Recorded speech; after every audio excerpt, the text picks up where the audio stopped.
I'm Siboniso Nxumalo, a portfolio manager at the Old Mutual Investment Group.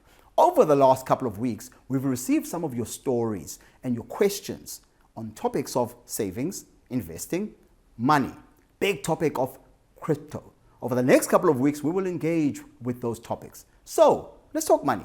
Let's talk investing. Let's talk how to build wealth. Let's talk financial freedom. I'm Fundiswa. I'm 40 years old. I work as a health inspector. My definition of an asset is it's something that it's an item, property item that you can buy, and then in the long run you're expecting to get cash for it. It's an economic resource that is expected to be beneficial in the long term.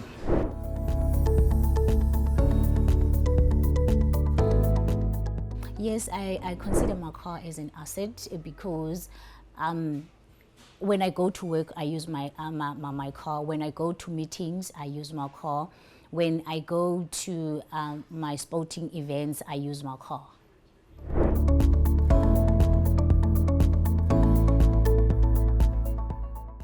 The most exciting item I own currently is my golf bag because it's worth more than 8,000 rands, and when I bought it for cash, and that was excluding my driver. My driver only recently bought a driver which was 6,000 rands, and I think I love it and I want to treasure it because it excites me, and also in terms when I really want to sell it, I will get more value for it.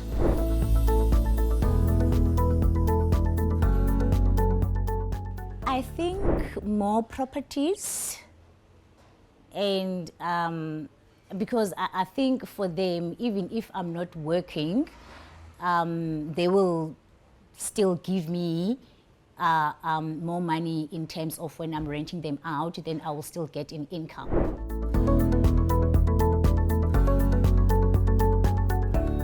Saving for me, it's when I put money aside for easy access. It provides financial freedom for me, and it's there in terms when I have emergencies, I can easily access it. To me, investing, it's like it's giving me a future economic benefit, so that if I can use it in future, it can give me more than what I've planned for it initially.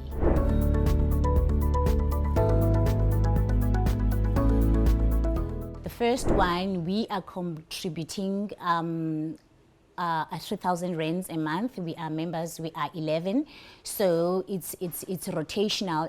Every member gets a lump sum of each member that is contributed a month. Like for instance, we are 11, so it gets 30,000 each month. Then each member chooses which month do they want the money. It depends. If maybe the other one will choose January because he wants assistance in terms of the school fees. The other one maybe for the birthday, they want to go away. So the other one is for food. We contribute money every month, and then we bank the money in November, December when there are sales and the wall sales. Then we buy the food in bulk, and then we divide according to ourselves. The other one that I'm part of is like when we're having a ceremony, it's like we buy alcohol for rituals and celebrations that we normally host in December.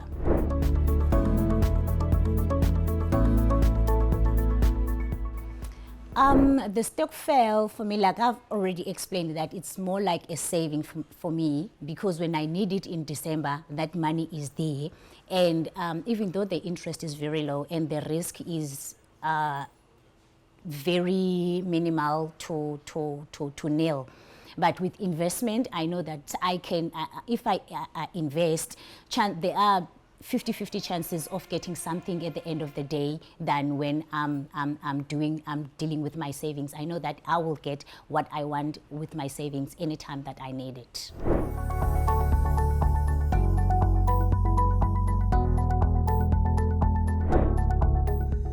To me, financial freedom means that I can do or I can plan anything and still be able to do it at the exact time. Like I said, I can play golf, I can go do sporting anyway because I know that I've got money, I can fund myself to do anything that I want. Fundi, so there are a few things that you touch on in your story, which I think I'd love to explore and elaborate. The first one we're going to start on is I love your story about being able to decide what is an asset and what is savings. I thought, wow, okay, I love how you're able to explain that. So I'm going to spend time talking about the assets, and then let's go on and talk about the stokvels that you are involved in. I'd love to comment on that because I also grew up in an environment with lots of stokvels. And so therefore, actually, I want to have a comment on that. But let's start on the assets. I think you have studied some accounting in your lifetime because you brought in some accounting terms when it comes to defining an asset. You talked about a resource and you talked about future financial benefits. Ooh, those take me back to university. Those good times in university that I had. But when you talk about an asset, so I think the accounting term talks about it, it's a resource that in the future that you control, that in the future will yield future economic benefits. And I think that is an interesting definition because it's easy to see certain things as assets if we use the definition and others as not. So I suppose let's just start with something that is very popularly viewed as an asset, but we need to question a car. A car is an interesting thing because yes, is it a resource? Yes, you control it. It's a resource that you control, but future economic benefits. Now, if you buy a car, like a normal car, generally over time, whatever you buy the car for, whatever you sell it at the end is much, much lower. And so therefore, that doesn't seem to fit the tag of future economic benefits because the value of a car depreciates. Call it depreciating asset. So therefore, that's not quite what we think through when we think about the ideal asset. Yes, a car is wonderful, gets you from A to B, but unless you've bought some special, unique investment car, it's not much of an investment because whatever you pay for it, what you get for it at the end is much lower. So yeah, we'd probably take a car away from that definition.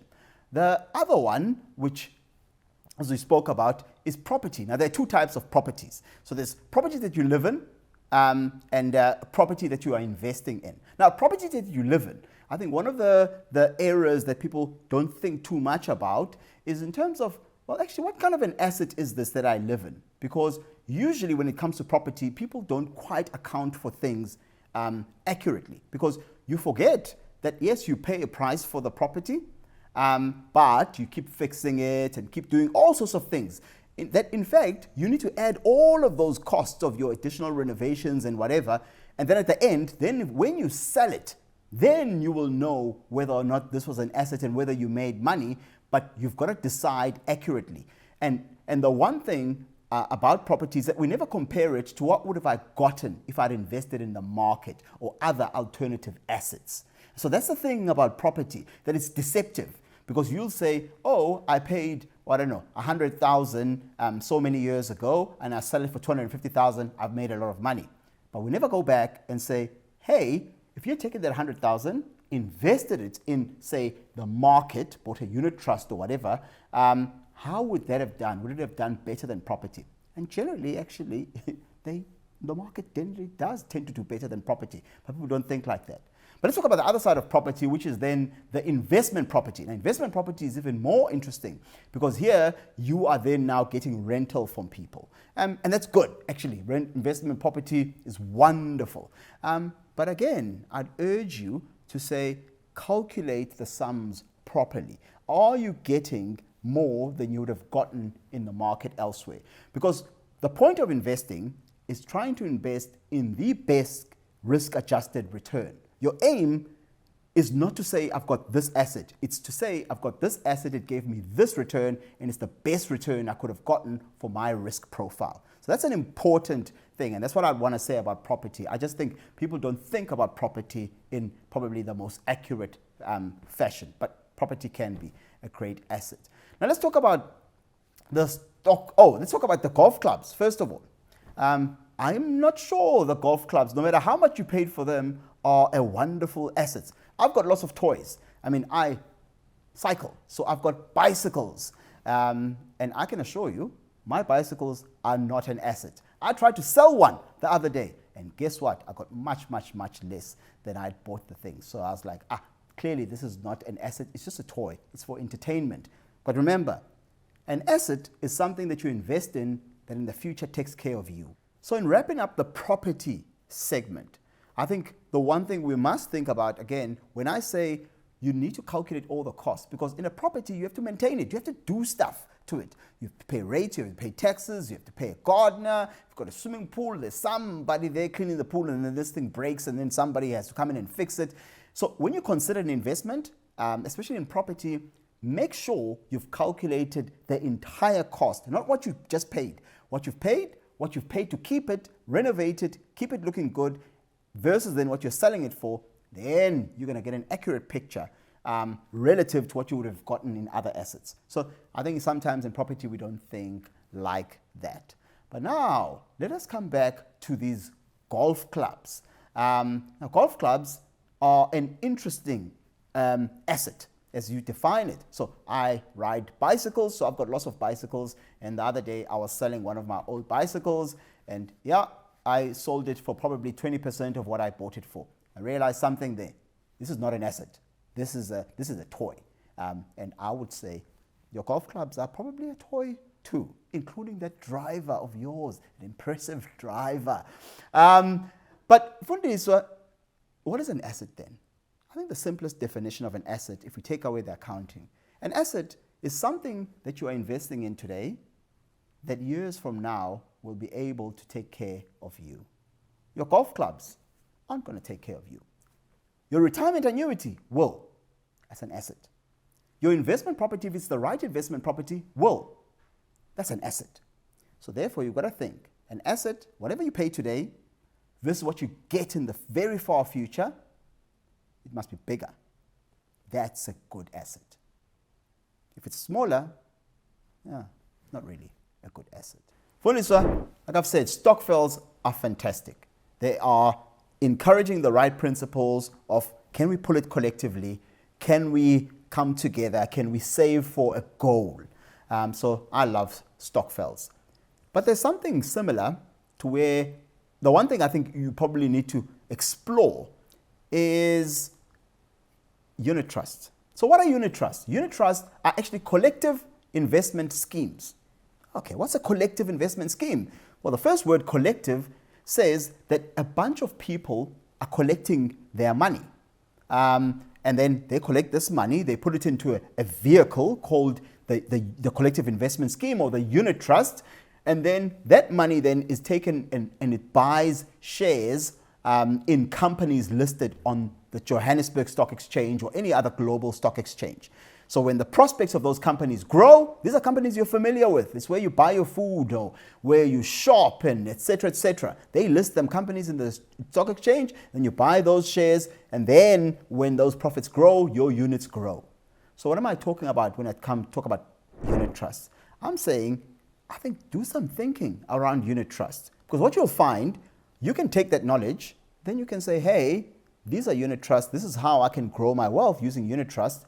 But actually, why are your stokvels not investing in the unit trust in order to grow the stokvel? Take the stokvel, turn it into an investment vehicle rather than a saving vehicle. Then you won't have to chase that guy who offered you whatever the interest. You don't need the interest. You can get capital growth just by making it an investment vehicle. So think about unit trust. Apply your mind to unit trust and talk to your friends about unit trust. Get a financial advisor who's informed, who will tell you about unit trust. And because then what's going to do, it's going to change your thinking. It's going to change your thinking with the stokvel. It's going to change your thinking with your personal investments. And actually, it's also going to ask you questions about whether or not this investment in property is the right investment for you. I'm not saying it isn't, but I'm saying compare numbers to numbers. Because what you want, which is clear to me, you want to make the best return. Okay, then compare numbers. Investigate unit trusts. I've found them to be quite lucrative. And they've allowed me, my wife doesn't have drivers, she's not a golf lady, but she's a shoes lady. And it's allowed me to buy lots of shoes, houses too, and pay for school fees. But I digress and I joke. Cheers, bye.